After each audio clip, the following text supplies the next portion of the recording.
Otep, bien-aimés frères et sœurs, vous connaîtrez la vérité et la vérité vous affranchira. Ça, c'est pas moi qui le dis, c'est la Bible qui le dit. Mais moi, je vous dis mieux. Vous connaîtrez la vérité historique, notamment celle de vos ancêtres kémites, et vous aurez une vision globale de ce que c'est que la vraie souveraineté politique. J'ajoute, vous reviendrez à la spiritualité africaine ancestrale et vous comprendrez les enjeux de l'indépendance économique. Et pour terminer, vous accepterez votre identité culturelle kémite et vous obtiendrez deux choses. La première, c'est la paix. La seconde, c'est le développement, à une condition. L'unité de toute l'Afrique noire, l'unité de tous les Noirs du monde entier.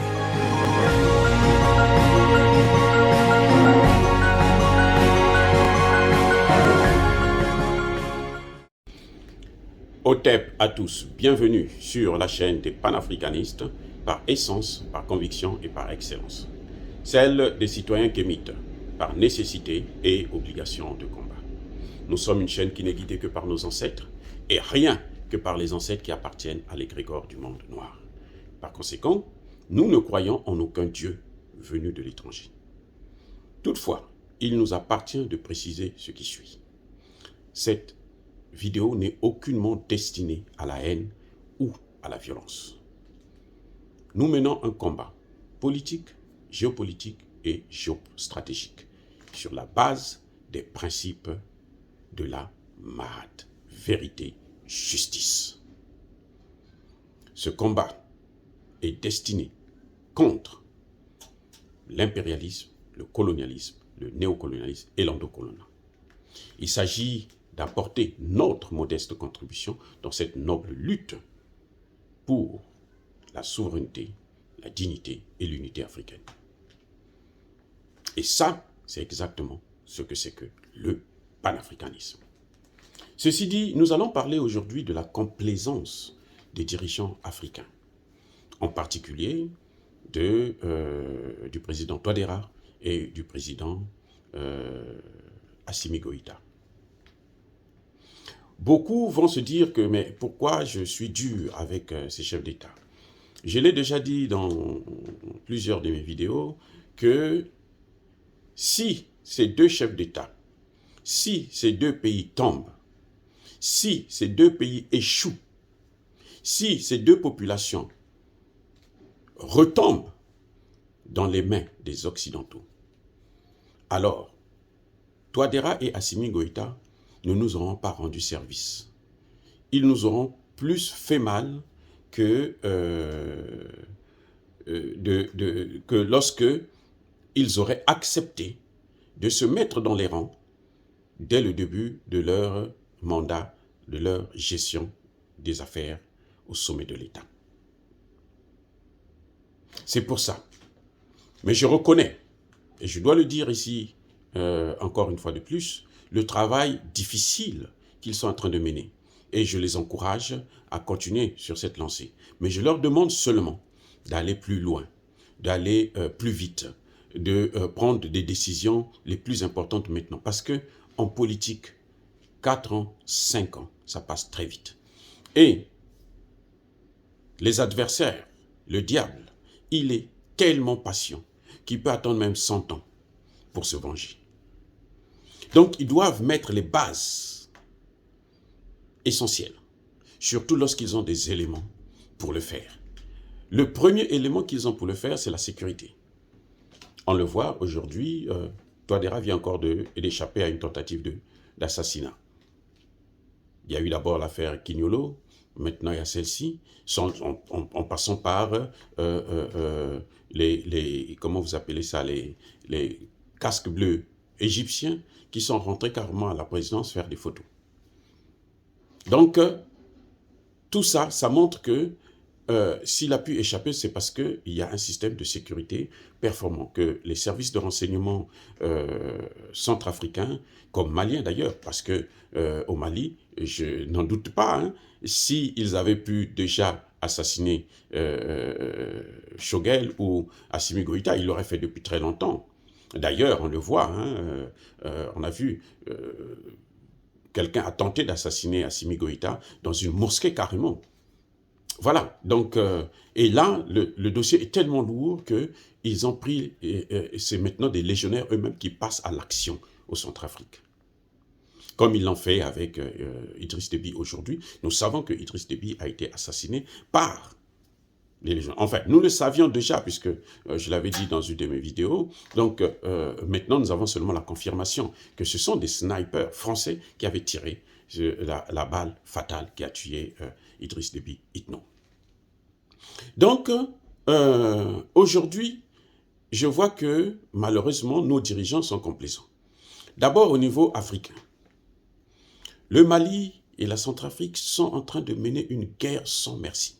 Une guerre difficile. Une guerre avec l'Occident. Parce que ce n'est pas seulement la France. La France est soutenue par tous les pays européens, y compris même les États-Unis. Et la Centrafrique est seule. Le Mali est seul. Les pays africains, au contraire, contribuent à affaiblir ces pays afin que la France puisse reprendre le dessus pour recoloniser et prendre encore ces populations en esclavage. Donc cette attitude africaine, elle est ignoble. Ignoble. Vous voyez, aujourd'hui, au Centrafrique, on utilise encore Bozizé. Bozizé est le chef du groupe de rebelles CPC, qu'ils appelaient ça.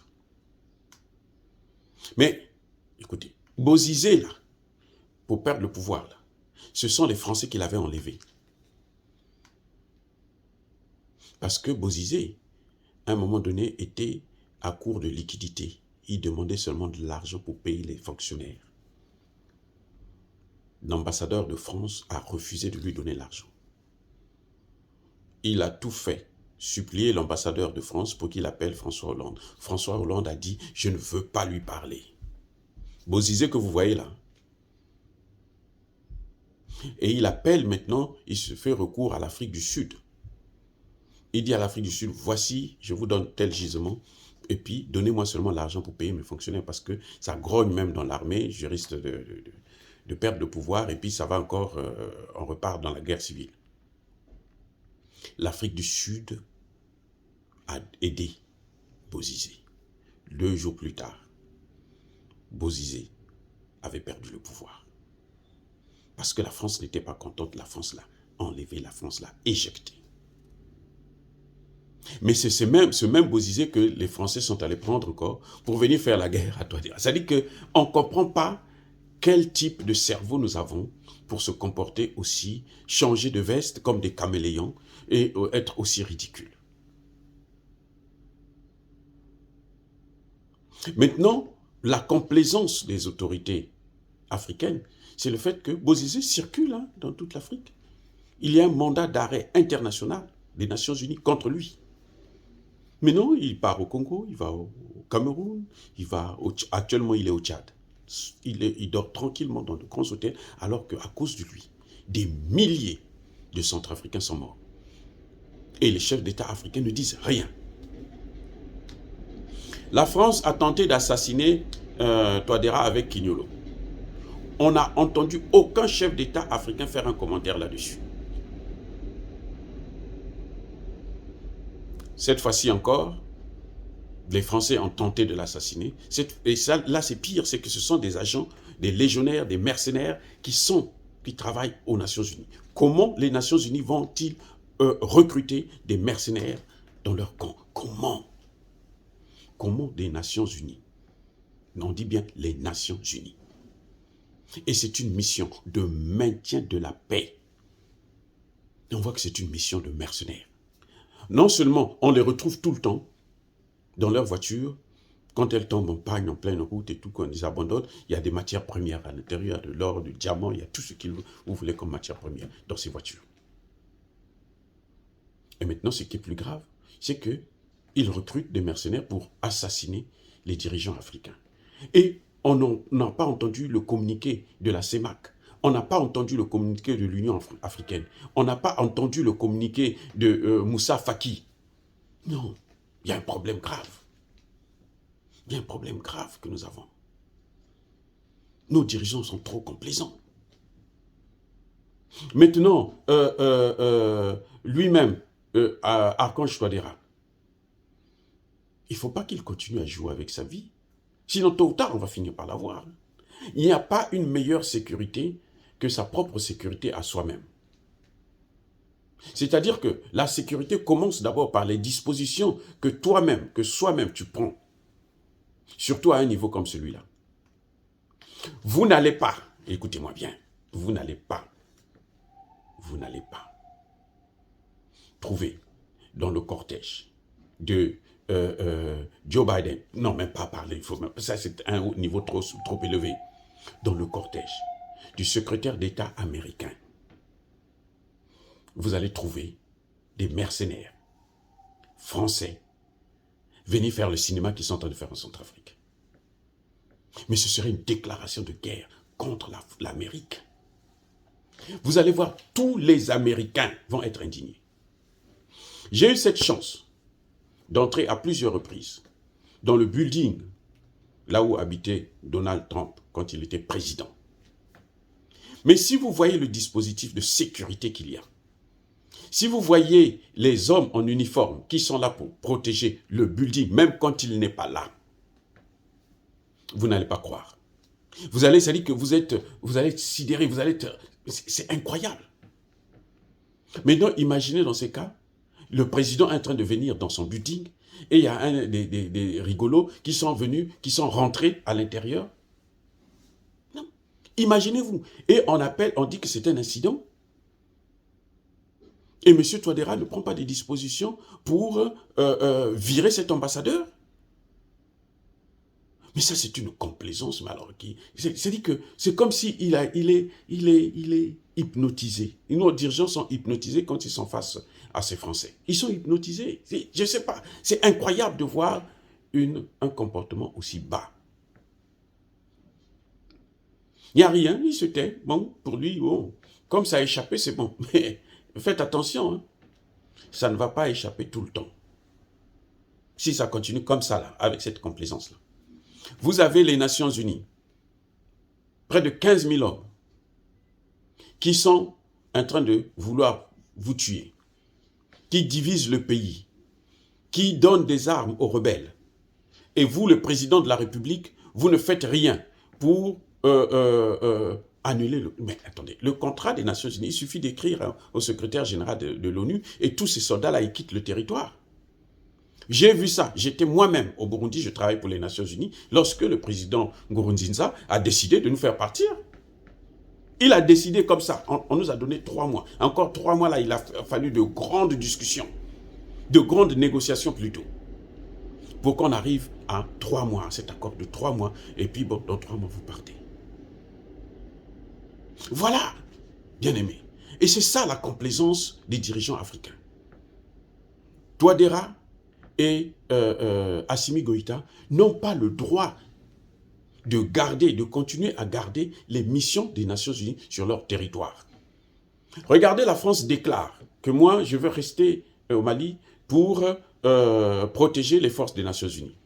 Attendez, c'est ridicule. Alors, puisque vous partez, mais vous devrez rester pour protéger ces gens-là, alors ces gens-là n'ont qu'à partir avec vous. C'est aussi simple comme logique. C'est aussi simple. Vous avez au Mali, le pays est sous embargo. Au Centrafrique, le pays est sous embargo. Notre argent est fabriqué en France, elle vient de la France. Elle est bloquée en France. Changez de monnaie, vous serez libre. Changez de monnaie, vous aurez votre banque centrale à vous, l'argent viendra de votre propre banque centrale, c'est vous qui gouvernez cet argent. C'est ça ce que j'appelle la complaisance des leaders africains. Et c'est grave. Ils préfèrent aller à Bruxelles, tendre la main pour 150 milliards, et puis en échange de toutes les matières premières, hein, de l'influence, on prend toute cette jeunesse-là qu'on met à la disposition de l'Europe, pour être les esclaves encore de l'Europe. Mais c'est fini, il faut que ça s'arrête maintenant. Oh, bien-aimés frères et sœurs, c'est ça ce que moi j'appelle la complaisance. Ils doivent prendre des dispositions, ne serait-ce que pour leur propre sécurité, mais aussi et surtout pour la sécurité de ces populations qui leur ont fait confiance. Parce que la souveraineté, justement, elle appartient au peuple. Donc, et les dispositions les plus importantes actuellement, c'est faire partir les bases militaires françaises. D'abord dans ces deux pays-là. Après, on va voir le Tchad, Sénégal, Côte d'Ivoire et autres. D'abord dans ces deux pays, ils n'ont qu'à faire partir. Ils n'ont qu'à faire partir les missions des Nations Unies qui sont sur ce territoire, parce qu'on a vu que ces missions ne sont pas là pour apporter la paix, mais ils sont là pour aggraver la situation et piller les matières premières. En plus, soutenir la France dans la complicité, organiser des coups d'État. Et l'autre chose, c'est, bien entendu, sortir de la zone franc. Dire ça, c'est inciter à la haine ou à la violence, non. Ce n'est pas notre objectif, nous sommes une force tranquille. Ya ba colère ve, ya malembe. J'ai dit.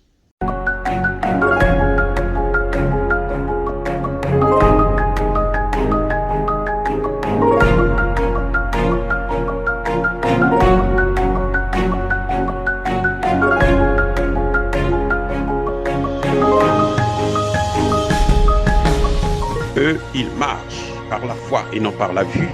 Mais moi, je vous conseille vivement de marcher par la connaissance scientifique et historique, notamment celle de nos ancêtres kémites, par les 5 sens et par l'intelligence. Otep, vive l'Afrique éternelle et que Dieu vous bénisse. Abou Abia.